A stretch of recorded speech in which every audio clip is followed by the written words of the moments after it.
जब हम healthy diet की बात करते हैं ना मैम, तो एक डाइट फूड भी आते हैं। लोगों को ये नहीं पता एक्चुअल में कि अगर हेल्दी डाइट फूड खाएंगे तो क्या बेनिफिट होना है। लोग अगर वेट गेन करना है तो केले खाओ, शेक बनाओ, वो मोटे हो जाओगे, जल्दी से वेट गेन हो जाएगा। तो प्रॉपर हेल्दी डाइट फूड कौन कौन से हैं जो हमें रोज़ाना लेने चाहिए? ये सारे जो आपने बनाना की भी बात करी वो भी हेल्दी फूड है। डिपेंड करता है कि आप कितना ले रहे हो, पोर्शंस बट कितने वो ले रहे कहते हैं हो। ना कि फैट भी बढ़ा रहे हैं ना, बट हाँ, बनाना वो साथ में। वो उसका रीज़न यही होता है कि मैं अगर उसको ओवरडू करूँगी, Yes. मैं बनाना को मिल्क के साथ मिला के उसमें नट्स डाल के बनाना स्मूदी बनाकर अगर पीऊँगी और मुझे वैसे वेट लूज़ करना है तो वो नहीं हो पाएगा, क्योंकि वो बहुत high calorie nutrition dense food बन जाएगा। ऑल्दो वो हेल्दी होगा क्योंकि उसमें मिल्क है, उसमें बनाना है, उसमें नट्स हैं, उसमें सारी चीज़ें हैं, उसमें बहुत न्यूट्रिशन है, बट वो मेरे को अगर वेट लूज़ करना है तो मेरे लिए ठीक नहीं है। वो जिसने वेट गेन करना है शायद उसके लिए ठीक है, या अगर किसी को गैस की प्रॉब्लम होती है, ब्लोटिंग की प्रॉब्लम होती है, उसके लिए वो बिल्कुल ठीक नहीं है। तो किसी के लिए वो ठीक है, किसी के लिए वो ठीक नहीं है। आपको ये देखना है कि आपका गोल क्या है।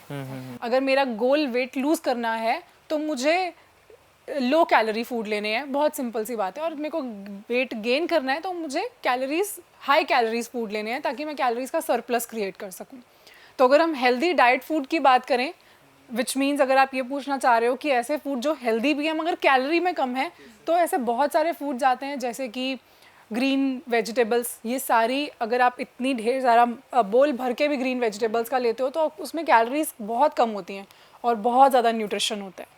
इस तरह से जो वाटरी फूड्स होते हैं, जैसे कि क्यूकुम्बर हो गया या इस तरह की चीज़ें, वाटरमेलन हो गया, इसके अंदर 80-90% जो कंटेंट है वो वाटर का होता है। तो दैट मीन्स वो लो कैलोरी हैं, उनको ले सकते हैं। और उसके अलावा जो ये ग्रीन टीज़ की हम बात कर रहे थे, ब्लैक टीज़ की बात कर रहे थे, ब्लैक कॉफ़ीज़ हो गई, ये सब बहुत हेल्दी हैं और इनके अंदर कैलोरीज भी बहुत मिनिमल कैलोरीज होती हैं। एक मैम कर्ड को लेकर भी ना आपसे पूछना था। कहते हैं कि फैट लॉस करना है या वेट लॉस करना है, तो अगर आप डेली रूटीन में कर्ड ऐड कर लेते हो अपनी डाइट में, अगर आप लंच कर रहे हो या डिनर में डाइट ले रहे हो आप कर्ड, तो वो आपके फैट लॉस के लिए बहुत ज़्यादा फायदेमंद होती है। क्या ये सच है? अगेन वो फैट लॉस में हेल्प कर सकती है कर्ड। 2-3 रीजंस हैं उसके। जैसे सबसे पहला रीज़न, उसके अंदर प्रोबायोटिक होता है कर्ड। हम सब जानते हैं प्रोबायोटिक का काम होता है हमारे गट में गुड बैक्टीरियाज को बढ़ाना, बैड बैक्टीरियाज को कम करना। तो अगर कोई चीज़ आपके गट को इम्प्रूव कर रही है, गट मतलब कि गट ही डिफाइन करता है कि आपका डाइजेशन, आपका मेटाबॉलिज्म कैसा होगा। मतलब हमने उस चीज़ को अच्छा कर दिया, उस चीज़ को न्यूट्रिशन दिया जो चीज़ हमारे डाइजेशन को इम्प्रूव करेगी, तो ऑब्वियसली वो वेट लूज़ करने में हमें हेल्प करेगी ही करेगी। दूसरा, उसके अंदर खुद जो कर्ड है उसके अंदर कैल्शियम और बहुत सारे वाइटामिन्स होते हैं जो हमारी बॉडी को नरिश करते हैं। तो दैट इज़ अनदर रीज़न कि क्यों कर्ड से वेट मैनेज हो पाता है। एंड थर्ड, फिलिंग भी होती है। अगर आप एक बोल कर्ड का ले रहे हो तो उसमें बहुत ज़्यादा कैलोरीज भी नहीं होती और आप थोड़ा फिल्ड भी फील करते हो, फुल फील करते हो, तो आपकी सटाइटी में भी वो हेल्प करती है। तो डिनर या लंच किस में लेना है? सजेस्टेड है कि लंच में लिया जाए, क्योंकि हर किसी को डिनर में कर्ड सूट नहीं करती, ब्लोटिंग फील होती है उन्हें, या जो कर्ड है उसकी तहसीर भी ठंडी होती है तो हर किसी को सूट नहीं करती। तो लंच में कर्ड लेना बेस्ट है, कर्ड या फिर बटर मिल्क या रायता, जिस भी फॉर्म में आप लें। बट यस, एक बट बोल लोग है ना, लंच में अगर कर लेंगे तो नींद आती है। नहीं, ऐसा नहीं है, वो कर्ड की वजह से नींद नहीं आती। अगर पराठे के साथ कर्ड ले रहे हो तो कर्ड पराठे की वजह से नींद नहीं आ रही, पराठे की वजह से नींद आ रही है। ओके, सो सुपर फूड्स की बात कर लेते हैं। चिया सीड्स के बारे में जब बोलते हैं तो बहुत, जैसे आपकी वीडियो भी मैंने देखी, बहुत सारे उसमें बहुत हेल्दी चीज़ें हैं जो हमें बहुत सारे फ्रूट से नहीं मिलती, बहुत सारे फूड से नहीं मिलती जी। लेकिन बहुत से लोग ये भी कहते हैं कि इसकी वजह से ना कॉन्स्टिपेशन भी हो सकता है। तो क्या करें फिर, लें या नहीं लें, क्या करना है? चिया सीड्स बहुत हेल्दी है। इनफैक्ट आपने सही बोला, एक सुपर फूड है, क्योंकि इसके अंदर जो न्यूट्रिशन है, मतलब ओमेगा 3 बहुत ज़्यादा है, फाइबर अच्छा है, प्रोटीन भी होता है। तो चिया सीड्स बहुत अच्छे हैं और इसको लोग ले सकते हैं। बट येस, कुछ लोगों को इसको लेने के बाद कॉन्स्टिपेशन इसलिए होता है बिकॉज जो चिया सीड है ना, वो बहुत ज़्यादा वाटर एब्जॉर्ब करते हैं। आपने देखा होगा, सीड्स, इतने से सीड्स आप पानी में डालो वो फूल के कितने ज़्यादा बड़े हो जाते हैं। तो वो आई थिंक 8 टाइम्स, मुझे एग्जैक्टली नहीं याद, बट बहुत ज़्यादा अपने भी वेट से कहीं ज़्यादा वो पानी को एब्जॉर्ब कर लेते हैं चिया सीड्स। अब अगर हम चिया सीड्स को इसी तरह से ले लेंगे डायरेक्टली, तो क्या होगा, वो हमारे स्टमक में जाके वो स्वेल हो जाएंगे, फूल जाएंगे, और वो फूल जाएंगे तो फिर हमें कॉन्स्टिपेशन होगा। तो इसके लिए दो चीज़ें हैं। पहला, अगर हम चिया सीड्स को ले रहे हैं तो उसको हम अच्छे से सोक करके लें, ताकि पहले ही उन्होंने जितना स्वेल करना है, फूलना है, वो वहीं पर फूल जाए और फिर हम उन्हें लें, ताकि बॉडी में जाकर नहीं वो फूलें।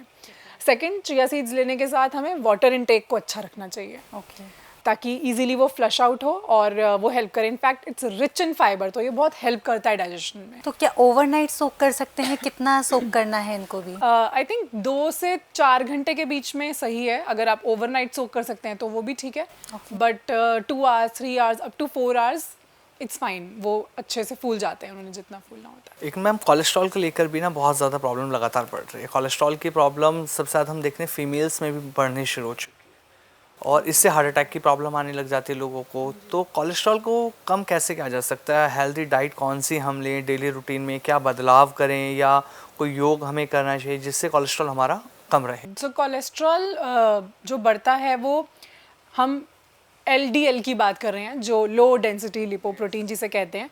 जब वो बॉडी में बढ़ जाता है तो हार्ट अटैक के रिस्क बढ़ता है। और उसका भी सिंपल सा रीज़न ये है, क्योंकि जब ये कोलेस्ट्रॉल बढ़ता है, LDL बढ़ता है, तो वो जमा होने लगता है और फिर वो हमारी आर्टरीज़ में इकट्ठा होता है और ब्लड के फ्लो को रिस्ट्रिक्ट करता है, रोकता है, जिसकी वजह से हार्ट अटैक का रिस्क बढ़ता है। सो ये रीज़न है। अब इसको कम करने के लिए सबसे पहले जो मेन कल्प्रिट है LDL का या बैड कोलेस्ट्रॉल का, वो होता है हमारा ट्रांस फैट। जो ट्रांस फैट है उसे हमें कम करना चाहिए। जो अनहेल्दी फैट होता है, सैचुरेटेड फैट होता है, उसको हमें कम करना चाहिए और हेल्दी फैट्स पे स्विच करना चाहिए। इसलिए हम ऑलिव ऑयल पे स्विच करें या हेल्दी फैट्स पे स्विच करें जो लाइटर हैं, जो आपके हेल्दी कोलेस्ट्रॉल को बढ़ाते हैं, गुड कोलेस्ट्रॉल को बढ़ाते हैं बॉडी में। इसके अलावा रेगुलर जो हमारी फिज़िकल एक्टिविटी है बहुत हेल्प करती है। अगर हम फिज़िकली एक्टिव नहीं होंगे, पूरा दिन एक ही जगह पे बैठेंगे और सिर्फ खाने पे फोकस करेंगे, तो कोलेस्ट्रॉल बढ़ने के चांसेस इंक्रीज़ होंगे ही होंगे। इसके लिए हम कार्डियो एक्सरसाइजेज, थोड़ा रनिंग, थोड़ा जॉगिंग, साइकिलिंग, इस तरह की चीज़ें करेंगे तो कोलेस्ट्रॉल नहीं बढ़ेगा। और वैसे स्मोकिंग एंड ड्रिंकिंग भी कोलेस्ट्रॉल को इंक्रीज़ करती है, तो वो तो इसमें जैसे जो लोग सबसे ज़्यादा हमने देखा है ना, कुछ हैं ऐसे जो देसी घी बहुत ज़्यादा लेते हैं, तो क्या देसी घी खाने से भी कोलेस्ट्रॉल बढ़ सकता है? अगर हम बहुत ज़्यादा कुछ भी लेंगे तो वो सही नहीं होता। डेली तो रूटीन लोगों का रहता है हाँ, कि या बटर चाहिए प्रॉपर पराठा के साथ, या देसी घी के साथ चाहिए पराठे। नहीं, देसी घी लें, बट उसमें एक छोटी सी मैं टिप शेयर कर सकती हूँ कि जब हम उसको तवे के ऊपर घी डाल के पराठे को पूरी तरह उसको फ्राई कर देते हैं ना, वो ख़राब होता है, क्योंकि उससे घी की क्वालिटी भी ख़राब होती है और दैट बिकम्स अनहेल्दी। बट अगर हम पराठा बनाने के बाद उसके ऊपर रॉ देसी घी डाल के खा रहे हैं तो वो कहीं भी अनहेल्दी नहीं है, वो बहुत हेल्दी है हमारे लिए। और of course portions are very important. चम्मच भर के नहीं, थोड़ा सा घी डाल के उसको खाएं, एंजॉय करें, उसमें कोई प्रॉब्लम नहीं है। कुंजन जी, आपकी हेल्थ का क्या राज है, मुझे ये जानना है। और आप खुद को मोटिवेट कैसे रखती हैं? क्योंकि लोगों का ये होता है कि खुद को फिट करने के लिए भी आलसी हैं, नहीं करना है, जिम 2 दिन जाएंगे फिर आलस आ गया, नहीं जा रहे। आप खुद को कैसे इंस्पायर रखती हैं, कैसे प्रेरित करती हैं कि हाँ, शेप में रहना है और अपने लिए ज़रूरी है? मैं सच बताऊं तो मेरा जो मोटिवेशन है वो है डर।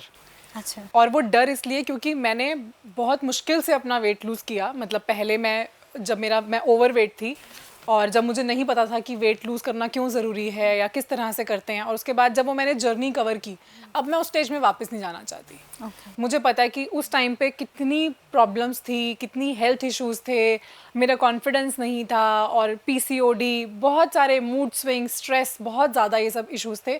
और क्योंकि मैं उस चीज़ को एक्सपीरियंस कर चुकी हूँ, तो मुझे वहाँ पे वापस नहीं जाना, बहुत सिंपल सी बात है। तो अगर अब मेरा वेट थोड़ा भी बढ़ने लगता है तो मुझे लगता है कि नहीं, I don't want to go back there, मुझे इसी पे स्टिक करना है। तो मेरी सबसे बड़ी मोटिवेशन तो मेरी खुद की ही जर्नी है। और मैं करती क्या हूँ, मैं बहुत सिंपल रखती हूँ, मैं बहुत इसको कॉम्प्लिकेट नहीं करती हेल्थ को। मेरा सिर्फ सिंपल सा फंडा है कि हफ्ते में 5 दिन 6 दिन घर का खाना, क्लीन खाना, पोर्शन को थोड़ा कंट्रोल करना, प्रोटीन को बढ़ाना और बैलेंस्ड मील्स देना, इन सब पे अच्छे से फोकस करती हूँ। और सैटरडे संडे मैं अपना एंजॉय करती हूँ। एक दिन घर में कुछ अपनी पसंद का बना लिया और एक दिन बाहर से खा लिया। तो I keep it very simple. इसके अलावा जैसे मैंने बताया कि मैं नींद पूरी लेती हूँ ज़रूर, और सेकंड मैं एक्सरसाइज ज़रूर करती हूँ। तो एक्सरसाइज की फॉर्म्स की अगर आपसे बात करें, आपका फेवरेट फॉर्म ऑफ एक्सरसाइज क्या है? योगा है, जिम है, पिलाटे है, क्या है? करती मैं सब कुछ हूँ बदल बदल के, बट मेरा फेवरेट स्ट्रेंथ ट्रेनिंग है। ओके, मुझे स्ट्रेंथ ट्रेनिंग करने में बहुत मज़ा आता है, मुझे अंदर से बहुत अच्छा फील होता है, मुझे लगता है मैं अपनी लिमिट्स को पुश कर रही हूँ, मैं स्ट्रांग बन रही हूँ, तो वो मुझे बहुत खुशी देता है। That's great.